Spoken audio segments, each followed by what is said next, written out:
was so funny, new funny, or so no funny. Now, my Timwa, and Timwa, and Timwa. I'm a The endorsement you have given me of 99.5% is an unprecedented and gargantuan endorsement. Indeed, the bright red sun shining very, very brightly. It's telling Ghanaians we must all be awake. We are praying for God's purpose and will to prevail before, during, and after the elections.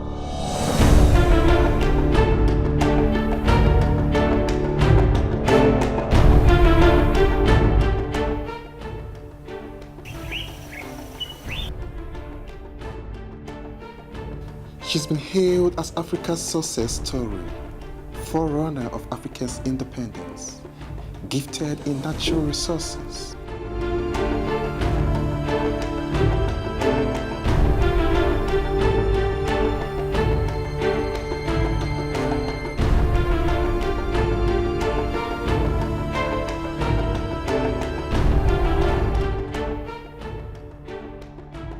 Indeed, she's been cited as a model among her peers. The heritage is rich, the future is promising, but who get the nods to call the shots to rule her?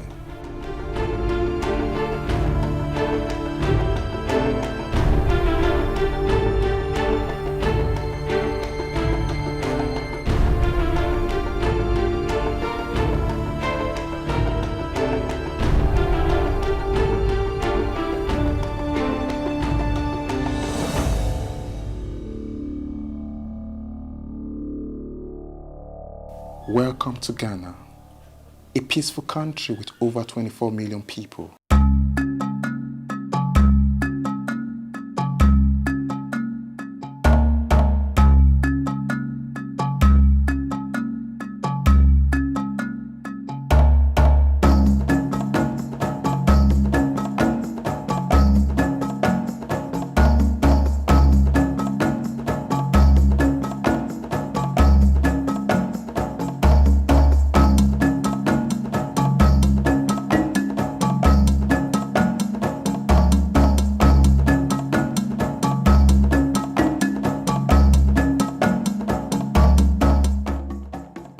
Independence, Ghana was formed as a parliamentary democracy in 1957.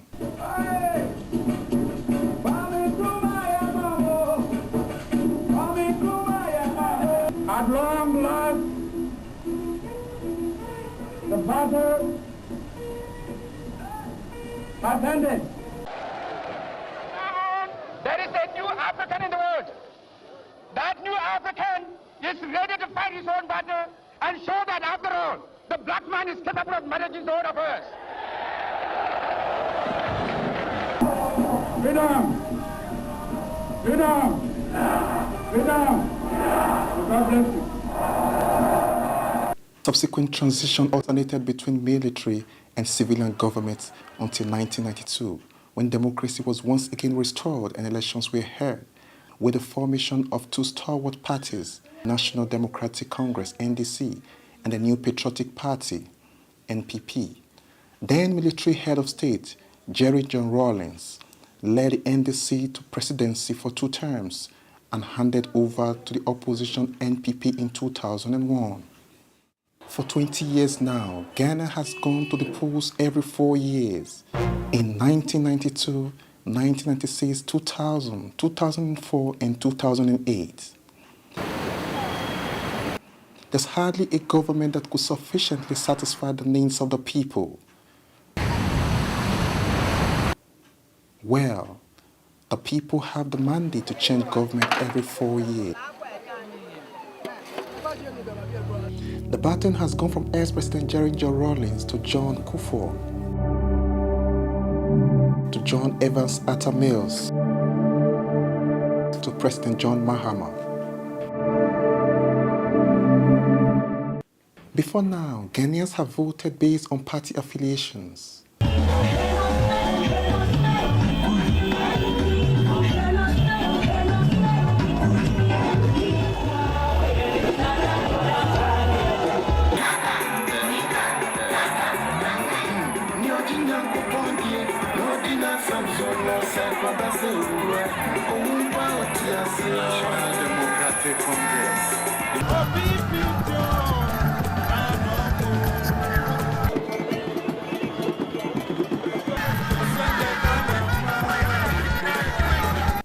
Although there are several political parties in Ghana, the presidency swings between the two largest parties, the NPP and the NDC. The electorate are largely classified between core party members whose allegiance hardly sway irrespective of the performance of their respective governments. Nana Weafe Akinton is a lecturer at the Department of Psychology, University of Ghana. Die-hard party member for, let's say, NPP or NDC, they are not likely to be convinced by even what affected their own life, even daily bread. But you may have others who belong to the party, but may look at certain parameters, maybe economics, maybe social education, health, and employment. In that case, those people are more likely to vote or to decide based on how they find themselves vis-a-vis how the situation was a couple of years ago. There are also the very influential voters who hold no affiliation with political parties. In all presidential elections, these voters eventually make the final call with their votes. These are the undecided voters, but in Ghana, they are commonly referred to as floating voters. There are others, as is generally called, floating voters, or people who are not aligned. For them, the probability is that because they are not firmly aligned, they are more likely than the die-hard party activists to look at circumstance. So circumstance here is what has happened to the roads near where they live for the past years. What is their employment status?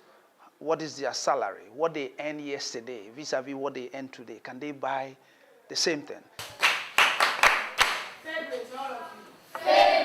Mrs. Cynthia Amankwa is one of such floating voters. She teaches the class 4 at the Presbyterian Primary School in Soko. She's been voting since the year 2000. I don't belong to a party. What the candidate will say, if he or she is able to convince me with what he or she is coming to do for my, let's say, my area, that encourages me to vote for him or her. Now, Timesa is a fisherman at Jamestown. He's also a floating voter.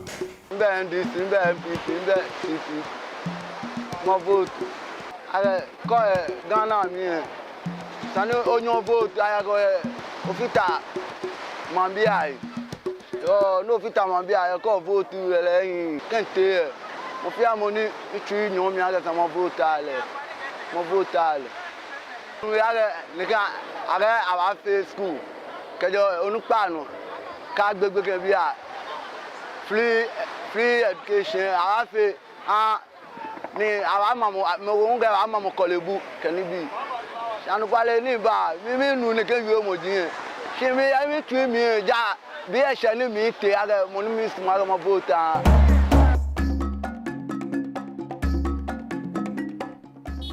Vitus Azim is Executive Director of Ghana Integrity Initiative. We are in election year. People are around and making promises. Some of these things were not in the budget. So you start projects towards the end of the year, or you just make promises. Then when you win and you come, people are going to come and say, you promised us this. We need it. What do you do? In this election year, the tussle for power takes another turn, partly because floating voters have become more perceptive, most aware of the nation's wealth and corruption of public servants. As I said today, more promises, pledges are being made. If the party that is making a promise actually wins, some may even commit to say, well, within 100 days, I'm going to do this and this. It should be possible to go and find out, have you actually been able to do this? Where is the evidence? So if I change this year to another party, I don't see a difference, an improvement in my life, why should I continue to be voting? Political parties are not doing much campaigning to buy the people's trusts.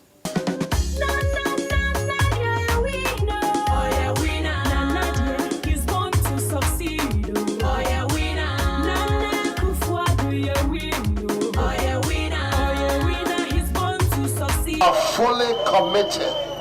We are fully committed to the idea that it is people people that build countries. It is not natural resources that build countries.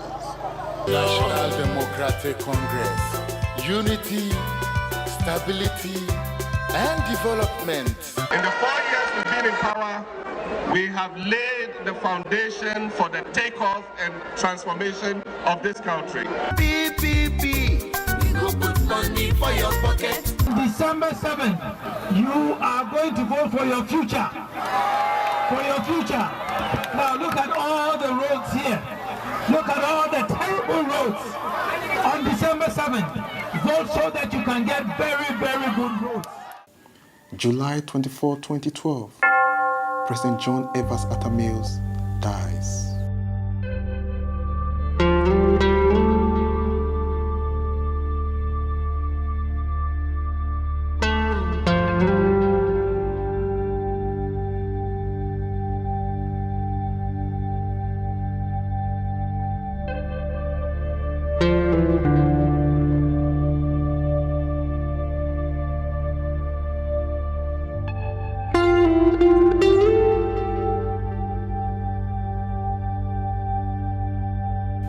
He was the flag bearer of the NDC until he passed away.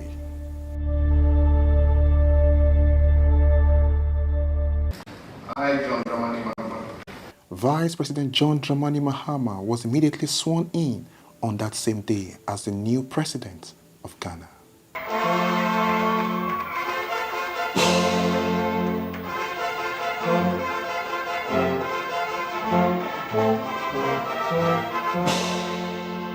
He was later endorsed as the flag bearer for the NDC. The endorsement you have given me of 99.5% is an unprecedented and gargantuan endorsement. Could the death of the former president attract sympathy votes? That is hard to say, especially when you don't have the hard facts in terms of research. But what I will go back to my earlier explanation. People who are hardcore members of a party apart from what the late president belonged to. I don't think that in itself and that alone will lure them to vote for that party. What you should keep in mind is that Ghanaians are people who we say we don't talk evil about the dead. And whenever there's death, the whole family, the whole society, in this case the president, the whole society and the nation, whether you are for him or against him, or even less for the sake of this discussion, for those who may even be enemies, they are not likely to show anything that they are happy or does not. It will be insensitive, it will be unacceptable, and people will descend on you heavily. That is why during the funeral ceremonies and all that, everybody was very solemn. We all came together. And time sometimes heals. So there's the possibility that some people may vote for him on that. But if a party depends on that and say we're going to have a sympathy vote, and therefore we're not going to work, then that might not be a good thing. The politicians are ready to take power, but some of the people, the kingmakers, are still deciding, weighing on every word of the politicians, waiting to be inspired by issues.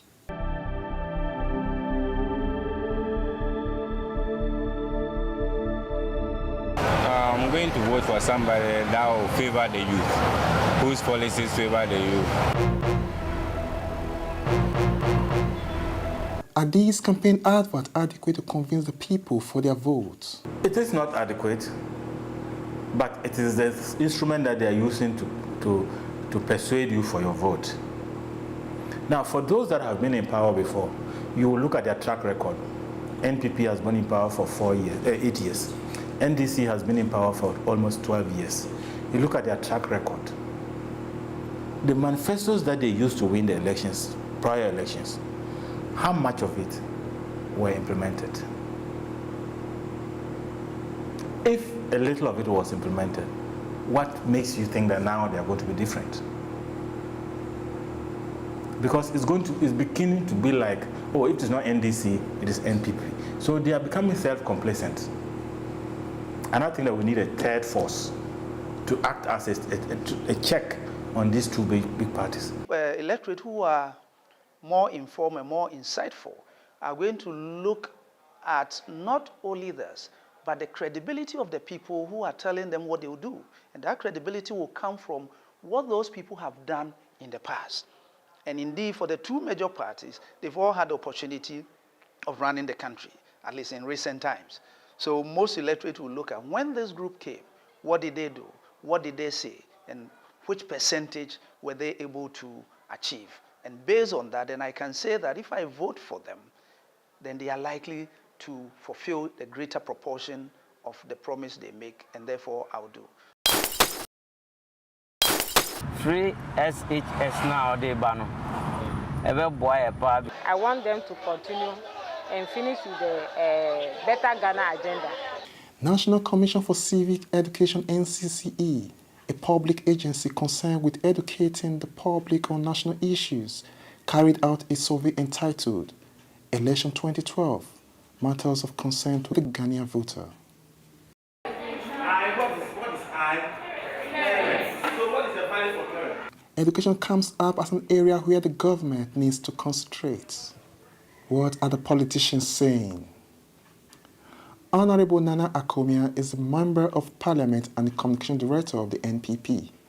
Education, we are offering the most exciting education package for the people of this country. We're saying that we're going to make secondary school free. The government is in all kinds of turmoil trying to counter it. We will make secondary school free. The extra cost, it's about 1.4% of GDP every year. We believe that as a country which is now producing oil, we should be able to spend an extra 1.4% of our GDP to make sure every Ghanaian child gets secondary education. We are very committed to it. It's the newest thing. Nobody has ever done it.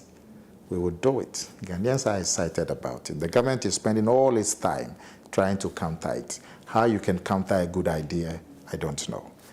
If I am given the nod in December, free senior high school education will become a reality in our country. We call ourselves Team Ghana because we are coming to work with all Ghanaians who are incorruptible. Mrs. Eva Loko is a vice presidential candidate for the Progressive People's Party, PPP. Now, our constitution states very clearly that basic education should be free and compulsory, okay? So definitely, if you have incorruptible, competent leadership, they are going to take the constitution that guides all of us to make any policies. So we are starting with free, continuous, compulsory, quality education. So teachers will be paid well, they will be trained well, they will have housing, and they will have the tools that they need to teach the students. The students will also have their learning tools. It is a good investment, and we have the money for it. You will get good quality education, free good quality education from kindergarten all the way to senior high school. So the question of free secondary and tertiary education belongs to the Constitution of Ghana. It is a constitutional obligation. It is not somebody's vision. It is not somebody's wish. All governments are enjoined to work towards free secondary and tertiary education. So NDC, as a social democratic party that believes that education is a right and not a privilege, cannot be against free education, because the Constitution says we must work depending on availability of resources to achieve free education. So that issue cannot be a matter of partisan political debate. This is what the floating voters and the party supporters are now debating. I am a man for visa and free education. Maybe you'll be able to go and cross a party when you send a station or no at yet. Ubeko no boso be at town second, especially about time you are or mobile school are not young. Amaka's school fees if any day. I would like to vote for the person who can help our education, so that we that our parents do not have money for our fees can also send us to school, which is the free education.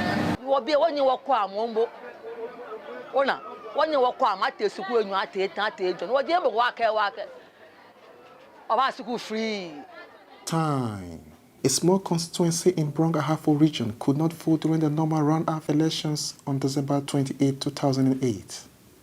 It was the vote that eventually gave the NDC victory. To find out what really happened and the rate of development so far, we took a trip to Time.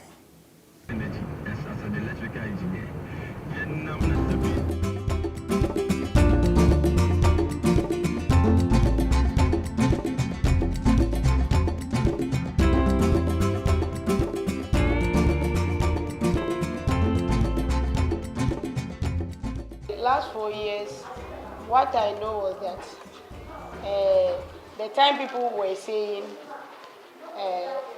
they should go and check the voters register before they come here. That the voter region, there was some kululu over there. So without going to check what they've done there, the people intend to are not going to vote.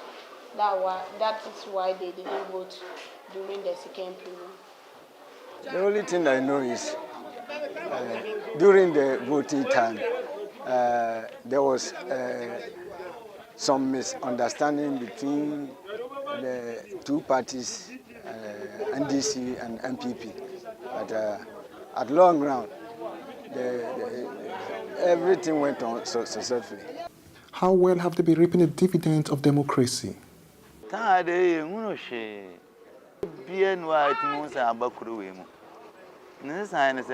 If you go to some of the communities, you have been putting up some structures for school structures. And if you look at, I don't know where you came from, if you look at Wenchi Road, the bridge that is a wooden structure is now put into a proper shape. And even we just drove on this morning when we were coming. So there are some improvement. For me, for my part, I know the government has done something for the time. Yeah.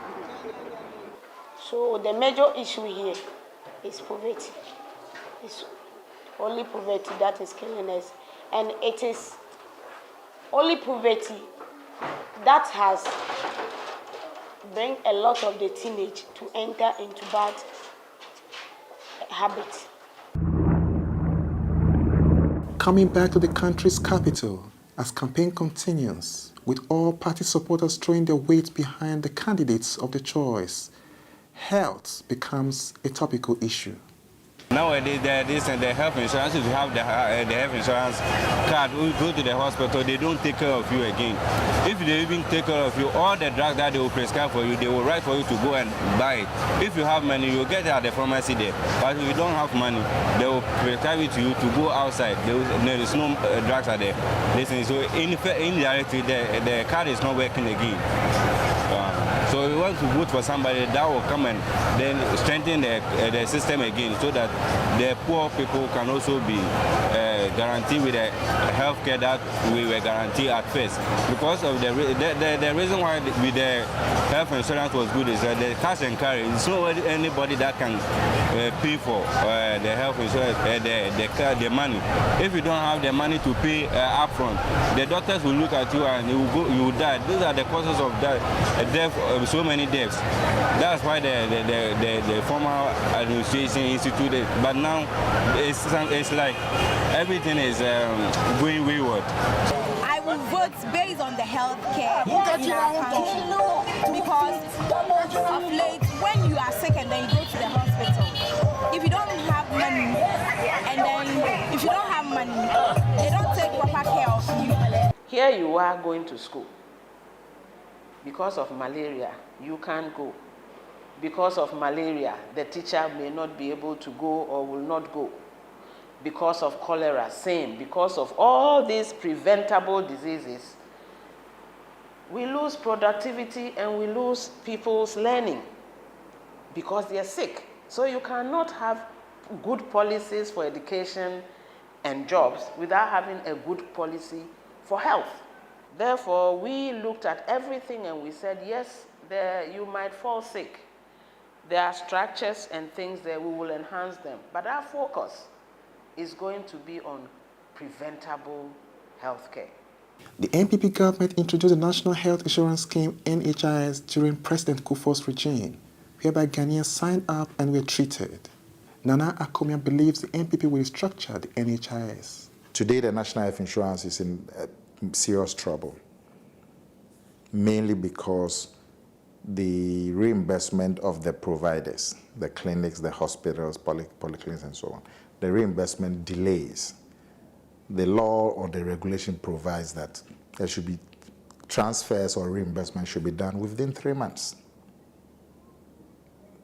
As we speak, it takes at least 5 months to transfer the money.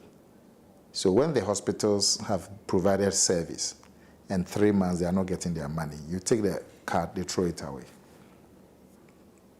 So the numbers of the health insurance, active members on health insurance, have dropped from 9.9 in 2008 to 8.2 last year.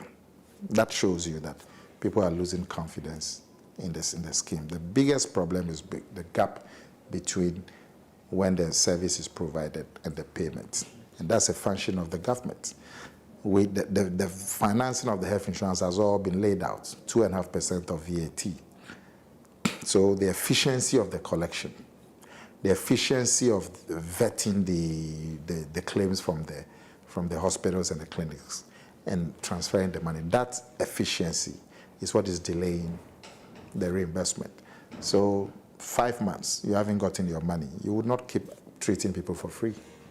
We will change that. The MPP will go a step further to save our health system and keep our people healthy.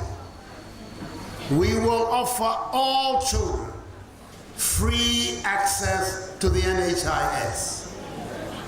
This means that parents no longer have to be a subscriber to the NHIS for a child to benefit. Millions more children will be covered by free healthcare. Justice Kojo Entwe is the president of the Unemployed Graduate Association of Ghana. He says the association was formed to make the voices of the unemployed graduates heard. We, as an association, first of all want to create the awareness that the rate of graduate unemployment in the country is very high. For all of our stakeholders, government to also come on board to see how best we can address. And then also as an association, for us to also come out with divergent views and ideas of creation of opportunities so that individually, whilst we wait for government to create jobs, what can we also do for ourselves? The politicians are all out with their campaigns to address the issue of unemployment. We are establishing what we call a Young Entrepreneurs Program, and that is part of our job initiative. Our job initiative is to promote small and medium enterprises so that they can roll out jobs in the plenty. Aside from that, we'll continue to expand the economy at an accelerated pace so that they can continue to throw out sustainable jobs. But we're going to set aside money, and we've arranged it. We call it the incubator. It's part of the CDB loan, $100 million. And we're going to take young people and mentor them, help them set up their businesses so that then they too can become employers and employ people rather than become employees. Unemployment is big. It's the biggest problem facing young people in this country. One estimate from the Ghana TUC say that every year, at least 200,000 young people come onto the job market. The World Bank has estimated that youth unemployment in Ghana is about 65%. It's a big issue in this country. The government has no formal policy and action plan on dealing with unemployment. For such a big policy, a big problem in this country, affecting majority of our young people. You would have thought that there would be a national policy detailing programs and actions that have to be taken across board to deal with it in a systematic manner. There's none. If you are lucky and somebody opens a shop and employs 2 people, we are lucky. But there's no plan that is saying this year, this is what we are going to do, this is what you are required to do, and to deal with employment. There's nothing. It's a big shame. The NPP would have a national employment plan that will be followed by the public sector, by the private sector. A deliberate plan that shows a focused set of actions that will guide everybody. Employment is actually a human right. It is a human right. So when you finish school, you have to be qualified enough to get into a job or set up your business. That has to be facilitated. Jobs need to be created. With all these promises, the unemployed graduates in Ghana are eagerly waiting for their jobs. They are eagerly waiting for their jobs. Despite these promises and waiting, Mrs. Ameganji has an advice for the unemployed. Every day we are increasing. So things cannot be as it were before. As we are increasing, the jobs too, they are not, we don't have much lucrative jobs. So you have to do something for yourself to earn something. When a country's economy is stable, there's bound to be a decline in the rate of unemployment. But can Ghana's economy prosper against the odds? These were the words of Dr. Aite, president of Free African Foundation. In his special report published on CNN website, he says, the public sector is riddled with overspending, wasteful practices and financial irregularities and profligacy. The situation has become so dire that the government consumes all it collects in revenue, leaving it with little or no savings to finance investments. For example, in 2011, total revenue stood at 12 billion Ghana cedis, or $7.5 US, but general government expenditures added up to 13 billion Ghana cedis, leaving the government with negative savings. Constitutionally, the president exerts considerable economic power through the control of key sectors of the economy and parastatals. The Bank of Ghana, Ghana National Petroleum Corporation, Social Security and National Insurance Trust are some of the major public institutions in Ghana. The economy, the state in which this economy was, in the few years that President Mills became president until now, we have managed to turn that economy around. We've had the longest period in the history of Ghana of single-digit inflation. The connection here is that the president, on behalf of Ghanaians, controls the nation's natural resources and wealth, while the people demand accountability. Gertrude Yamedi says the president has done well in managing the economy. Bibia akosi ewi ase o ye ejuma nko de uni problem san krofo ne de mimi hu ni se sabi o me ya from ni kakra enu nti na mu hu ni a mhama eye no nkofo mo ka se ye ho kire ye o kwan be so current government all lead your mind ama economy na very very tight o ye bibia ano that's the juma in so aye no they say obi an niska okure munti obi anti menfro obe drive the whole day sa we say scra babo nti ama living standard no aye very very bad oko kruma oto bibia ne a etina oko ana price no almost doubled. It's making life very very very difficult to live, and to me I believe and I know MPP as the men, and Nana being the leader, I know things will work well because I saw what Kufuor did when he was in power. So I know definitely Nana is not going to work alone. He's going to work with his team, and I believe he has a good team to make Ghana a successful country. enoma nkɔ yie wo kɔtɔ ade ade bia ne ato ade ni mu nti me pese foforo mla ne yehu se nipa no se no obeya aman se no obeya aman and this about so dey fear watch na fear watch na chi no fear and nine be kan wa etimi edum yenu mane ye say wa ye bi atamasi be ye no or toaso e ma na konani. Mrs. Evaloko believes Ghana's economy deserves to be better than what it is at the moment. Ghana deserves much, much better than what we are sitting in. Ghana deserves to be better than Britain, which has only coal. Ghana deserves to be better than Singapore, which has only the sea, for a very logical reason. Gold is very expensive. Diamond is very expensive. Bauxite is, name it, everything we have brings a lot of money. The MPP says they have a vigorous plan to restructure the economy. The future, we are offering a new leadership, which has said very clearly that value addition is going to be big priority, that the structure of the economy, where we produce raw materials and export raw materials and import finished goods, it has to change. That structure has been the structure since the 1920s. We produce raw material and export. Cocoa, we export raw cocoa and import chocolate.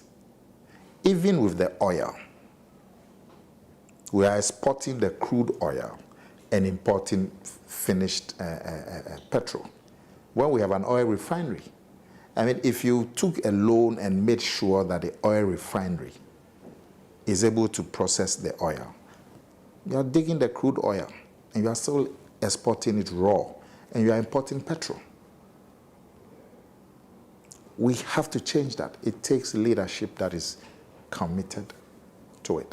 The leadership we are offering is very committed to changing the structure of the economy. Mining has been an integral part of our economy for hundreds of years, but Ghanaians have never really controlled the business. When voted into power, I will see to it that the universities fulfill its mandate so that in the not too distant future, Ghana will be self-sufficient as far as mining technology is concerned, and that Ghana will get, at long last, full value from its mineral wealth. The decline of the Ghana cedi has been greeted with mixed reactions and accusations. Imagine that in 2007, we hadn't cut off 4 zeros from our cedi. You would need Ghana must go to carry money to the bank. That is right. But we cut off that and we thought we were doing well. When we did that, the cedi was higher than the dollar. Yes. In less than 1 year, the situation changed because it was artificial. It was an artificial policy. Just don't wake up overnight and say, okay, let's take off 4 zeros and have a better thing. And let me tell you an experience. 2006, the same July 1, I was in Mozambique. They cut off 3 zeros. It was 20, the money they spent is meticas. It was 27,000 to $1. This year, June, I was back in Mozambique. It was, so when they cut off the 3 zeros, it came to 27 to $1. This year, June, I went back to Mozambique. It was still 27 meticas to $1. Why is the situation different in Ghana? Because most of the things we consume in Ghana here are foreign-based things. And if the dollar rises as compared to our cedi, it makes things very, very tough in this our country. 2007, all of you remember when the cedi was redenominated. The cedi was 93 pesos to $1. And it became a point on which our opponents who were in government at the time proudly boasted that the cedi was more powerful than the dollar. By the time the MPP left office, the cedi was trading at about 1.2 cedis to the dollar. In the first NDC government from 1993 to 2000, 8 years, the cedi fell by over 1,000%. It used to be 540 cedis to the dollar. In 8 years, it fell to 6,400 to the dollar. In this 8 years, 1993 to 2000. And these are facts that you can check. When the NPP came from 2001 to 2008, the cedi fell by just about 60%. So that track record is there. If you take the NDC number 2, the current government, in just 3.5 years, the cedi has fallen by over 80%. So we, 8 years, it fell by less than 60%. 3.5 years, it's falling by over 80%. This is the weakest performing currency in Africa. And so if you are not satisfied with the current situation, you have to look at the alternative. If you're happy with the cost of living, the unemployment, the security situation, the living conditions, fine. But if you are not happy, we will ask you to try the alternative. You cannot be stuck with a government whose performance you are not happy with.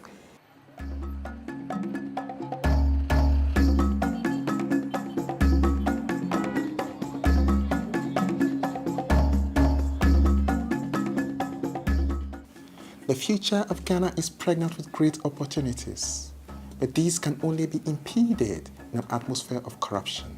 Corruption is going to be high on the agenda of government in terms of fighting it. Aside from that, we're going to strengthen the anti-corruption institutions so that anybody who engages in corruption will be dealt with. I am prepared as president of this country to appear before anybody, any institution, to be investigated for corruption. There's a lot of corruption in the system. The minimum that we have heard so far, based on calculations of known corruption, is about 3 billion Ghana cedis a year. Now, 3 billion Ghana cedis a year can build a lot of standard schools, okay? It can pay teachers. If we top it up with all the others that we don't know yet, that's a lot of cost savings that can go towards education. Nana talked about corruption. He talked about corruption, saying that he's going to minimize, if not making it a corruption-free country, he's going to make sure that things will work well as compared to the current government payment of judgment debt in a wrong way. We don't know where those money are going, because I heard the ex-president cautioned his members not to pay on 2 occasions, and they did pay, which I'm not happy about. So Nana said he will see to it that our money is safe. The issue of judgment debt has been a matter of discourse. For some, the best way to express their views on the matter is by jumping into the camera uninvited. How justifiable were these judgment debts? When you say justifiable, there are a number, it was a lot of judgment debts. Yes. It's not just one judgment debt. So you have to look at each judgment debt and see whether it was justifiable. But for all judgment debts, it is due to the action or inaction of a public official. Most of them could have been avoided. Some of them might have not been avoided. Was tempted to believe that His Excellency President John Kufuor's time, when we had the kickbacks and all those corruption allegations, I thought that was a period where I saw and I heard serious corruption issues. But now, some even call it gargantuan. I don't know. You have a whole government with all these prevailing problems, issues, schools under trees, high standard of living, people struggling here and there, and just an individual is paid a very huge sum, and you have the kind of merry-go-round, let me put that way, that the lawyers are doing with the case to date. So I think it's very embarrassing as a nation. Very, very, very embarrassing. And I think it's high time we also come to appreciate that Ghanaians are discerning, and when these issues come up, they don't take it for anything. Yes, they don't take it for granted. When it comes to corruption, in almost all government, there have been that issue of corruption. But we need to draw a line between the perceived corruption and the actual. So if, and one thing we should also know that in politics, the perception is huge. It's very, very important. That is what people have heard. That's what they think, and that's what they have believed. It doesn't matter whether it's a true reflection on the ground. And therefore, any government, any party that has that perception should take measures, drastic one, to reduce it. Otherwise, in most cases, it goes against them. To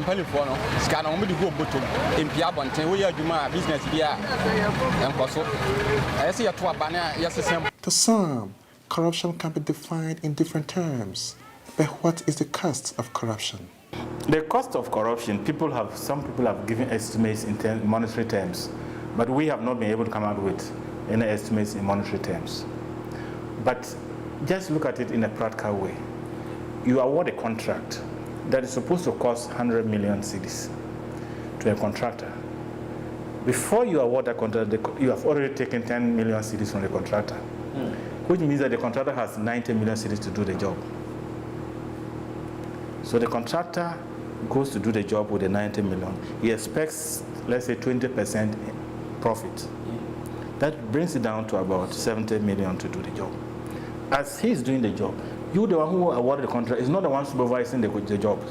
So the supervisor too comes. You are not delivering, you are doing shoddy work.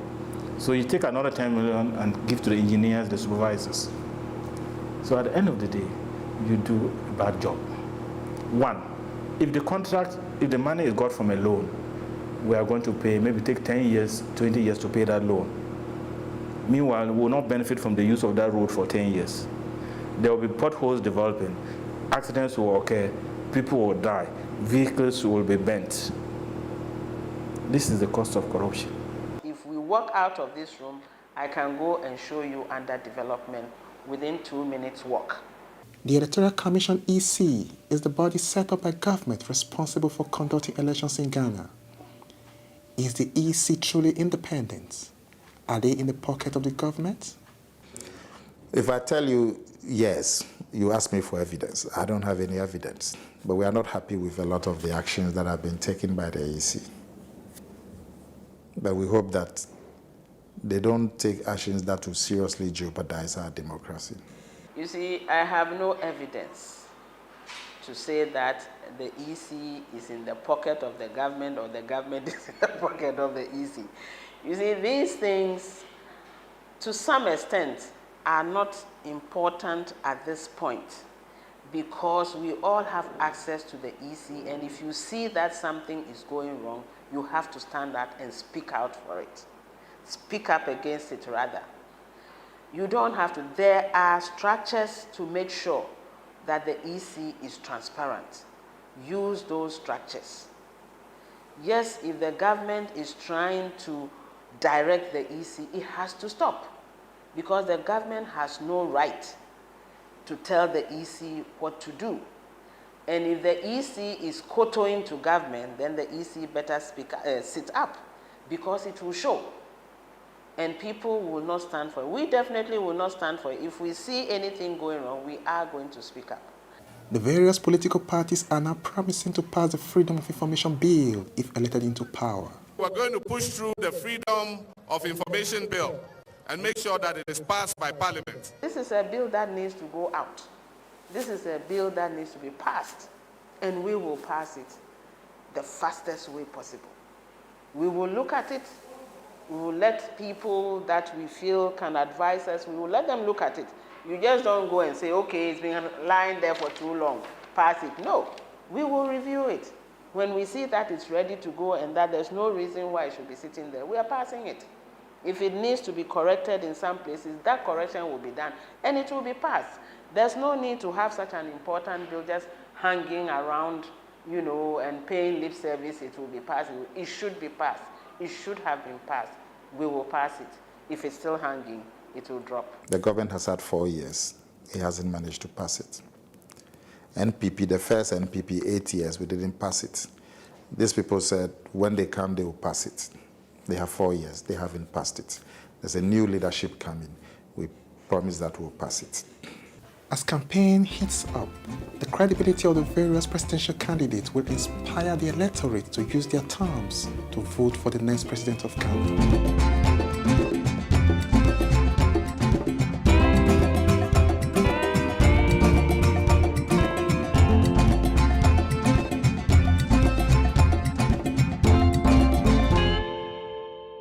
The credibility would depend on the person's past history, whether he has been an assemblyman, an MP, or a minister. And when you were in that position, what did you say? What did you do? What were you able to achieve? So based on that, people will perceive you as being credible or not being credible. How much credibility can be restored now before the elections? Mr. President, those who have been sitting in the comfort of their homes, whether in Ghana, abroad, the US, in hospitals, waiting for others to win the elections for them, the time has come for them to also wake up and hit the campaign trail. It's left with the politicians to employ means that will ensure them maximum votes. Even in the midst of these campaigns, Ghanaians are still having fun. National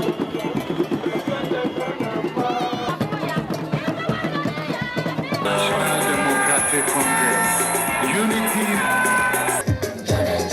Baby, I thought that worked.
They are now waiting and looking ahead to gather once again at the Independence Square for the swearing in of a new president.